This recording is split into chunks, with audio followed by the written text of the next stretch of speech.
Dobrý den, dobrý den, dobrý den, dobrý den. Tak vám chci popřát krásný listopad. Chci mluvit česky a trošku mi to jde anglicky, takže budu zkoušet mezi anglicky a česky. To je zajímavé, když člověk žije v jiné zemi a mluví tou řečí pořád, tak to automaticky ta řeč chce potom přijít, že jo. Takže vám chci popřát krásný listopad.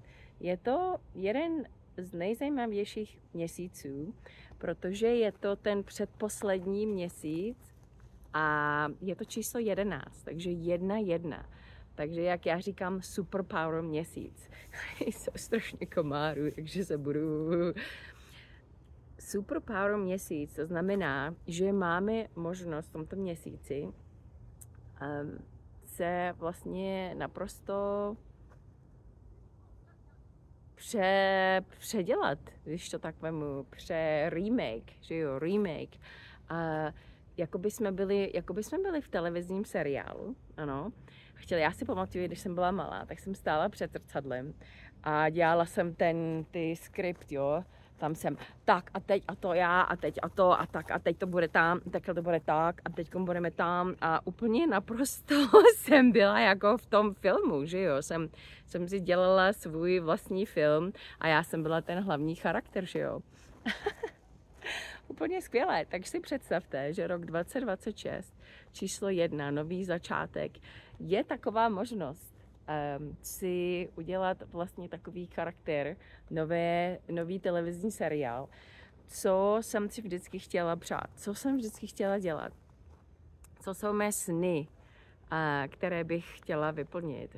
Takže tento měsíc, listopad, protože má ty jedničky tam a je to ten měsíc před Vánoci, že jo, a před koncem roku, před tou 12, která vlastně dohromady je 3.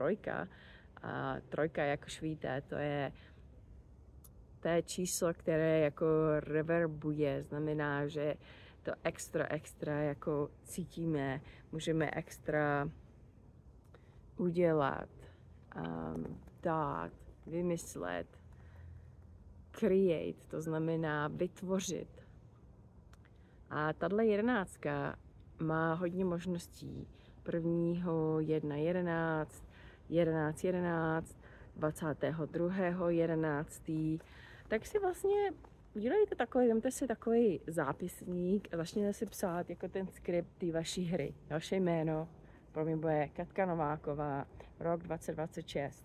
Bum, bum, bum, bum, bum. A nedržte zpátky, jak se říká, don't hold back. Jako nedržte se jako, tohle se nemůže stát, tohle se nemůže stát. Dejte to tam všechno na ten papír, co byste chtěli, aby přišlo do toho vašeho nového roku 2026. Jako opravdu číslo 1, rok číslo 1 je úplně nejnovější rok, jaký může být, že jo, jsou mnoha začátky. Tak jo, tak jdem na to? Já budu s vámi. Budu dělat skriptovat s vámi. OK? Tak jo, dejte mi vidět, jak se daří. Naschle.